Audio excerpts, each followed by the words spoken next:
అందరికీ నమస్కారం. Welcome to MC media. నేను మీ మిథున్ చక్రవర్తి. ఈరోజు టాపిక్ ఏంటంటే, గత కొంతకాలంగా ఏలూరు జిల్లా టీడీపీ అధ్యక్ష పదవికి చాలా హోరాహోరీగా పోటీ నడుస్తూ ఉంది. మరి ఇందులో భాగంగా చాలామంది ఆశావాహులు ఉన్నారు. చాలామంది మాకు పదవి కావాలి, మా వర్గానికి పదవి కావాలి అని టీడీపీ సీనియర్ నాయకులు కానీ, లేకపోతే వైసీపీ నుంచి కొత్తగా వచ్చిన కొంతమంది కానీ అందరూ కూడా ఈ యొక్క అధ్యక్ష పీఠానికి చాలా కుతూహలంగా ఈ యొక్క అధ్యక్ష పదవిని అందరూ కూడా కోరుకుంటూ ఉన్నారు. చాలా బలంగా కోరుకుంటూ ఉన్నారు. మరి అయితే అందరికీ ఎవరు కానీ అందరికీ ఇవ్వడం కుదరదు కాబట్టి ఖచ్చితంగా ఈ యొక్క టీడీపీ అధ్యక్ష పదవికి నేను తెలుసుకున్న ప్రకారం, నాకు తెలిసిన ప్రకారం ఈరోజు మీకు వివరించడానికే ఈ యొక్క వీడియో. అయితే ముందుగా చాలామంది ఆశావాహులుగా ఉన్నారు. అందులో కమ్మ సామాజిక వర్గం నుంచి ప్రధానంగా 2 పేర్లు వినిపిస్తూ ఉన్నాయి. కాపు సామాజిక వర్గం నుంచి 2 పేర్లు ప్రధానంగా వినిపిస్తూ ఉన్నాయి. మరి బీసీ సామాజిక వర్గం నుంచి మరో 2 పేర్లు ప్రధానంగా వినిపిస్తూ ఉన్నాయి. ఏదేమైనా 6 ఖచ్చితంగా గట్టి పోటీతోనే ప్రయత్నిస్తూ ఉన్నారు ఇక్కడ. కానీ అధిష్టానానికి 2 పేర్లు మాత్రమే వెళ్ళాయని చెప్పేసి మనకు సమాచారం. ఏలూరు జిల్లాకి బాస్గా కాపు సామాజిక వర్గం, బీసీ సామాజిక వర్గానికి ఇవ్వాలని ఒక ఆలోచన. ఈ మధ్యన ఏలూరు జిల్లాకి ఎక్కువగా 2 ప్రధాన పార్టీలు వైఎస్ఆర్సీపీ కానీ టీడీపీ కానీ 2 కూడా ఎక్కువగా బీసీ సామాజిక వర్గానికి కానీ లేకపోతే కాపు సామాజిక వర్గానికి కానీ ఈ రెండిటికే ఎక్కువగా ప్రాధాన్యత ఇస్తున్నట్లు మనకు కనిపిస్తూ ఉన్నాయి. మరి అందులో భాగంగానే వైఎస్ఆర్సీపీకి కాపు సామాజిక వర్గం నుంచి జిల్లా అధ్యక్షులు ఉంటే ఇప్పుడు టీడీపీ కూడా కాపు సామాజిక వర్గానికి ఇవ్వాలా అనే ఆలోచన కూడా ఒకటి ఉంది. అది కాకుండా మరి బీసీ సామాజిక వర్గం ఎక్కువగా ఉన్న ఈ యొక్క నియోజకవర్గంలో బీసీ ప్రాబల్యం ఎక్కువగా ఉంది కాబట్టి టీడీపీ ఎప్పుడూ కూడా బీసీ సపోర్టు ఉంటుందని చెప్పుకోవడానికి మరో ఎత్తుగా బీసీ సామాజిక వర్గానికి ఇవ్వడానికి కూడా ఇప్పుడు ఎక్కువగా ప్రాముఖ్యత చూపిస్తుందని మనకు తెలుస్తూ ఉంది.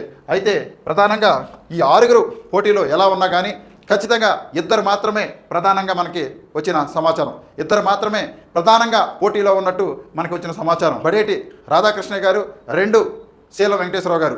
మరి వీళ్ళిద్దరే ఇప్పుడు ప్రధానంగా ఏలూరు జిల్లా అధ్యక్ష పదవికి పోటీ పడుతూ ఉన్నట్టు మనకి ముఖ్యమైన సమాచారం. జరిగేది కూడా ఇదేనని మనకు తెలిసింది. అయితే వీళ్ళిద్దరికీ ఉన్న వ్యత్యాసం ఏంటి, వీళ్ళని ఎన్నుకోవడానికి గల కారణాలు ఏంటో కూడా మీకు ఇప్పుడు తెలియజేస్తాను. నేను కాపు సామాజిక వర్గాన్ని అధ్యక్షుని పదవిగా ఎన్నుకోవాలని చెప్పేసి ఒక ఆలోచన ఉంటే గట్ల అక్కడ 2 ప్రధానంగా కనిపిస్తూ ఉన్నారు.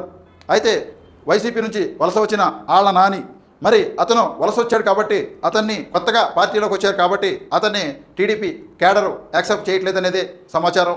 రెండోది మిగిలింది బడేటి రాధాకృష్ణ గారు కాపు సామాజిక వర్గం నుంచి. మరి ఆయన ప్రస్తుతం ఏలూరు ఎమ్మెల్యేగా వ్యవహరిస్తూ ఉన్నారు. అది కాకుండా ఆయన వాళ్ళ అన్నయ్య బడేటి బుజ్జి ఏలూరు ఎమ్మెల్యేగా వ్యవహరించారు. ఆయన మరణానంతరం ఈయన తెర మీదకి వచ్చి అక్కడ నియోజకవర్గ బాధ్యతలు తీసుకొని 2024 ఎలక్షన్లో ఆయన గెలవడం జరిగింది కూటమి ప్రభుత్వం నుంచి. మరి అయితే ఈ టీడీపీ తరఫున ఇప్పుడు ప్రధానంగా బలంగా టీడీపీ తరఫున ఈ ఏలూరు జిల్లా అధ్యక్ష పదవికి కాపు సామాజిక వర్గం నుంచి బలంగా వినిపిస్తున్న పేరు ఒకటి రాధాకృష్ణయ్య. అయితే ఈయన ఆల్రెడీ ఎమ్మెల్యేగా వ్యవహరిస్తూ ఉన్నారు. నియోజకవర్గాన్ని చక్కబెట్టాలి, చాలా పోటీతత్వం ఉంది. ఏలూరు జిల్లాకి కేంద్ర బిందువుగా ఉండడం వలన అక్కడ అభివృద్ధి కుంటిపడితే జిల్లా మొత్తం కూడా చూసుకుంటే నియోజకవర్గం మీద దృష్టి పెట్టడం కొంచెం కష్టమవుతుందని చెప్పేసి అక్కడ ఆయన కూడా కొంచెం ఆలోచన జరుగుతూ ఉందని తెలుస్తూ ఉంది. ఏదేమైనా కాపు సామాజిక వర్గానికి ఇవ్వాల్సి వస్తే ఖచ్చితంగా అక్కడ వచ్చే మొట్టమొదటి పేరు బడేటి రాధాకృష్ణయ్య అని చెప్పేసి మనకు తెలుస్తూ ఉంది. ఈ బడేటి రాధాకృష్ణయ్య గారు కూడా వాళ్ళ అన్నయ్య మరణానంతరం యాక్టివ్ పాలిటిక్స్లోకి వచ్చారు. అంతకుముందు అంతగానో కనిపించిన దాఖలాలు లేవు. బీసీ సామాజిక వర్గం నుంచి ఈ యొక్క జిల్లాలో బీసీ సామాజిక వర్గం నుంచి అత్యధికంగా జనాభా కలిగిన సామాజిక వర్గం యాదవ సామాజిక వర్గం. మరి ఇప్పుడిప్పుడే అగ్రవర్ణాలతో ఆర్థికంగా కానీ అంగబలంగా కానీ ప్రతి ఒక్క దాంట్లో కూడా పోటీ పడుతూ ముందుకు వస్తూ ఉన్న బలహీన వర్గాల నుంచి ముందుకు వస్తూ ఉన్న సామాజిక వర్గం ఏదైనా ఉంది అంటే అది యాదవ సామాజిక వర్గమే. మరి ఇప్పుడు యాదవ సామాజిక వర్గం నుంచి ఎక్కువగా రాజకీయం నడుస్తూ ఉన్నదని చెప్పేసి మనకు అనిపిస్తూ ఉంది. మరి ఆ కోణంలోనే పోలవరం నియోజకవర్గం టీ నరసాపురం మండలమైన వీరభద్రవరం గ్రామం నుంచి ఇంకొక పేరు శీలం వెంకటేశ్వరరావు గారు. ఈయన యాదవ సామాజిక వర్గానికి చెందిన ఆయన. మరి ఈయన కూడా ఏలూరు అధ్యక్ష పదవికి చాలా బలంగా ప్రయత్నిస్తూ ఉన్నారు. అయితే అధ్యక్ష పదవికి మొదటి వరుసలో ఉన్నారని కూడా మనం చెప్పుకోవచ్చు. ఈయనకున్న అర్హతలు ఏంటో కూడా ఒకసారి తెలియజేస్తాను. నేను ఫస్ట్ నుంచి కూడా ఎవరికైనా, నాకే కాదు యావత్ జిల్లా మొత్తం కూడా రాష్ట్రం మొత్తం ఈవెన్ చంద్రబాబు నాయుడు గారికి కూడా తెలిసిన విషయం ఏంటంటే ఫస్ట్ నుంచి కూడా టీడీపీని అంటుపెట్టుకొని నడుస్తూ వచ్చారని చెప్పేసి మనకు తెలుస్తూ ఉంది. మరి ఈ పోలవరం నియోజకవర్గం రిజర్వ్ కాన్స్టిట్యున్సీ అయిన తర్వాత బీసీ కానీ ఓసీ కానీ జనరల్ వాళ్ళకి ఖచ్చితంగా ఈ కాన్స్టిట్యున్సీలో ఎమ్మెల్యేగా అర్హత పొందడానికి ఛాన్స్ లేదని చెప్పేసి వాళ్ళకి తెలుసు. కానీ పార్టీకే కట్టుబడి పార్టీకే నిలబడి ఆ యొక్క పార్టీ కోసమే శ్రమించి పార్టీని నిలబెట్టే దిశగా వాళ్ళు చేస్తూనే ఉన్నారు. మరి అయినప్పటికీ కూడా మొన్న 2024లో జరిగిన కూటమి ఎలక్షన్లో 2024 జరిగిన ఎలక్షన్లో కూటమి ప్రభుత్వంలో పోలవరం నియోజకవర్గానికి జనసేన తరఫున ఎమ్మెల్యే టికెట్ ఇవ్వాల్సి వచ్చింది.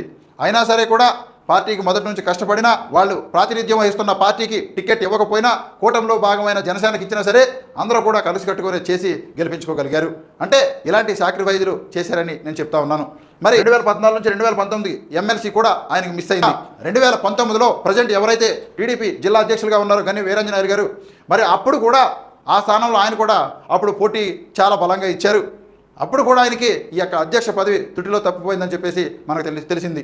మరి అయినా సరే పార్టీకి అంటిపెట్టుకొని అలాగే వ్యవహరించుకుంటూ ముందుకు నడుచుకుంటూ వస్తూ ఉన్నారు. మరి ఆయన యొక్క ప్రొఫైల్ కూడా మీకు చూపించే ప్రయత్నం చేస్తాను. ఆయన ఇప్పటి వరకు పార్టీలో ఏమేం చేశారు, ఏ పదవులు అధిరోహించారు, ఎలా నాయకత్వం వహించారు, ఏ విధంగా ముందుకు తీసుకెళ్లారు అనేది కూడా ఒకసారి మీకు తెలియజేస్తాను. టీడీపీకి చేసిన సేవలు కానీ, టీడీపీలో పొందిన పదవులు కానీ, యొక్క పార్టీకి ఆ పార్టీ నాకు ఇచ్చిన గుర్తింపు కానీ అని చెప్పేసి ఒక ప్రొఫైల్ తయారు చేసుకున్నారు. మరి ఆ ప్రొఫైల్నే మీకు ఒకసారి చూపిస్తాను నేను. పేరు సేలు వెంకటేశ్వరరావు, తండ్రి నారాయణ, చదువు ఇంటర్మీడియట్, వయసు 52 సంవత్సరాలు. ఆయన ఇప్పుడు బీసీ యాదవ సామాజిక వర్గానికి చెందిన ఆయన వీరభద్రవరం గ్రామం నుంచి వెలగపాడు పంచాయతీ, టీనరసాపురం మండలం, ఏలూరు జిల్లా. మరి ఆయన ఇప్పటి వరకు ఈ యొక్క పార్టీలో ఏం పదవులు చేశారో కూడా ఆయన రాసుకొచ్చారు.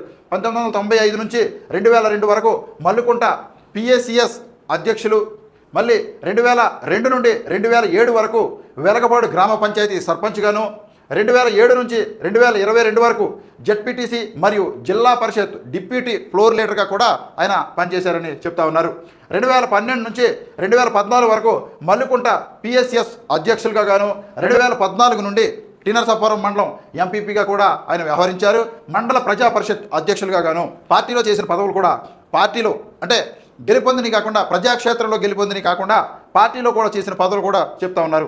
1997 నుంచి 2008 వరకు టీనరసాపురం మండలం బీసీసీఎల్ అధ్యక్షులుగా చేశారని, 2009 నుండి 2012 వరకు జిల్లా తెలుగుదేశం పార్టీ బీసీసీఎల్ ప్రధాన కార్యదర్శిగా కూడా చేశారని, 2012 నుండి 2014 వరకు తెలుగుదేశం పార్టీ జిల్లా ప్రధాన కార్యదర్శిగాను, 2017 నుండి 2019 వరకు ఏపీఎస్ ఐడిసి డైరెక్టర్గా చేసినారు. 2020 నుండి 2021 వరకు అమలాపురం నియోజకవర్గ పరిశీలకులుగా కూడా చేశారని, 2021 నుండి కాకినాడ జిల్లా జగ్గంపేట నియోజకవర్గ పరిశీలకునిగా ఇప్పుడు కూడా ఈ యొక్క జగ్గంపేట నియోజకవర్గానికి పరిశీలకులుగా ఆయన వ్యవహరిస్తున్నారని చెప్తా ఉన్నారు. గ్రాడ్యుయేట్ ఎమ్మెల్సీ ఎన్నికల్లో పలమనేరు నియోజకవర్గం నుండి పరిశీలకులుగా కూడా పనిచేశారని చెప్తా ఉన్నారు. తెలుగుదేశం పార్టీ రాష్ట్ర ప్రధాన కార్యదర్శిగాను పనిచేస్తున్నారు. ప్రస్తుత పదవి తెలుగుదేశం పార్టీ రాష్ట్ర ప్రధాన కార్యదర్శిగా కూడా వ్యవహరిస్తూ జగ్గంపేట నియోజకవర్గ పరిశీలకులుగా వ్యవహరిస్తున్నారని చెప్తా ఉన్నారు. అంటే ఇక్కడ ఇవన్నీ కూడా ఎందుకని చెప్పాల్సి వస్తూ ఉందనంటే ఇప్పటి వరకు కూడా ఫస్ట్ నుంచి తెలుగుదేశంలో ఆయనకి రాజకీయంగా తిరగాలి అనే ఊహ నుంచి వాళ్ళ తండ్రి దగ్గర నుంచి అన్నీ కూడా వలకపుచ్చుకుంటూ ఇప్పటి వరకు కూడా పార్టీని అంటిపెట్టుకుంటూ పదవి ఉన్నా లేకున్నా, ఉనికి ఉన్నా లేకున్నా, ప్రతిపక్షంలో ఉన్న ఎలాంటి ఆటుపోట్లైనా సరే భరించుకుంటూ ముందుకు నడుస్తూ ఇప్పటి వరకు కూడా ఆ యొక్క మండలంలో కానీ ఈ నియోజకవర్గంలో ఆయన యొక్క సంబంధించిన ఆయన కార్యకర్తలకు కానీ ఆయన యొక్క అభిమానులకు కానీ ఎవరైనా సరే వచ్చి నాకు పలానా ఇది కావాలి లేకపోతే ఇలా నాకు చిన్న పని చేసి పెట్టాలి అని చెప్పొచ్చి వాళ్ళ గుమ్మం తొక్కితే ఎప్పటికీ కూడా ఆ పని చేసి పెడతారు అని చెప్పేసి ఆ యొక్క ప్రజలు వాళ్ళ యొక్క అభిమానులు కానీ ఆ యొక్క గ్రామ ప్రజలు కానీ చెప్తూనే ఉంటారు. మరి ఆ యొక్క గ్రామం కానీ ఆ యొక్క మండలంలో కానీ ఆ యొక్క గ్రామంలో అయితే ఖచ్చితంగా ఆయన ఎవరినైతే నిలబెడతారో మరి అదే గెలుపు దిశగాను, లేకపోతే ఇప్పటి వరకు కూడా ఏ పదవికైనా సరే పోటీ చేసినా సరే ఓటమెరిగిన నాయకుడిగా గాను ఇప్పటి వరకు తెలుగుదేశం పార్టీలో వ్యవహారం చేసుకుంటూ వస్తూ ఉన్నారు. మరి ఇవన్నీ కూడా చాలా ఖచ్చితంగా జిల్లా అధ్యక్ష పదవిని తీసుకోవడానికి ఆయన వర్గం కానీ ఆ యొక్క పార్టీ నాయకులు కానీ బీసీ సామాజిక వర్గానికి కానీ ఇవ్వవలసి వస్తే ఖచ్చితంగా సేలు వెంకటేశ్వరరావు గారికి ఇవ్వాలని చెప్పేసి ఘంటాపదంగా అందరూ కూడా ముక్త కంఠంతో కూడా తెలియజేస్తున్నారని చెప్పేసి అధిష్టానానికి తెలిసిన ఇన్ఫర్మేషన్ మనకి. మరి అది కాకుండా ఈ యొక్క పార్లమెంట్ నియోజకవర్గానికి ఎంపీగా వ్యవహరిస్తూ ఉన్న పుట్ట మహేష్ యాదవ్ గారికి అత్యంత సన్నిహితులుగా కూడా వ్యవహరిస్తూ ఉన్నారు. మరి అధిష్టానం దగ్గరగా కూడా ఈ యొక్క అధిష్టానం నారా చంద్రబాబు నాయుడు గారు కానీ నారా లోకేష్ గారు కానీ వీళ్ళిద్దరి దగ్గర కూడా చాలా వినయ విధేయతలతో ఆయనకి మంచి పేరు ఉందని చెప్పేసి కూడా తెలియజేస్తూ ఉన్నారు. గ్రామంలో ఎటువంటి సమస్యనైనా సరే, మండలంలో ఎటువంటి సమస్యనైనా సరే అన్నిటినీ కూడా తన కుటుంబ సమస్య అని చెప్పేసి మేదేసుకుని క్లియర్ ఆ సమస్యని పరిష్కార దిశగా పనిచేస్తారని చెప్పేసి ఆ యొక్క ఏరియా ప్రజలందరూ కూడా చెప్పడం జరుగుతూ ఉంది. మరి ఇవన్నీ కూడా ఎందుకు చెప్పుకుంటా వస్తా ఉన్నానంటే నేను కూడా ఆ యొక్క అధ్యక్ష పదవికి ఖచ్చితంగా అర్హులే. నేను నా సొంతంగా నేను తెలుసుకున్న ఇన్ఫర్మేషన్ ప్రకారం నేను చెప్తున్న విషయం ఇదన్నీ కూడా. అయితే కాపు సామాజిక వర్గానికి ఇస్తే బడ్డెటి రాధాకృష్ణయ్య గారికి అని చెప్పేసి, లేకపోతే బీసీ సామాజిక వర్గానికి ఇస్తే శీల వెంకటేశ్వరరావు గారు యాదవ సామాజిక వర్గానికి అని చెప్పేసి ఇక్కడ మనకి క్లియర్గా తెలిసిన ఇన్ఫర్మేషను ఇదే జరుగుతుందని చెప్పేసి నాకు వచ్చిన ఇన్ఫర్మేషను. మరి మీరేమనుకుంటా ఉన్నారు, మీకు తెలిసిన ఇన్ఫర్మేషన్ ఏంటనేది కూడా లాస్ట్లో కామెంట్ రూపంలో తెలియచేయండి. మరి మీరేమనుకుంటున్నారో కూడా, మీ దృష్టిలో ఎవరు ఉన్నారనేది, నేను చెప్పిన ఇన్ఫర్మేషన్ తప్ప రైటా అనేది కూడా ఒక్కసారి కింద కామెంట్ రూపంలో తెలియచేయండి అని చెప్తూ సెలవు తీసుకుంటా ఉన్నాను.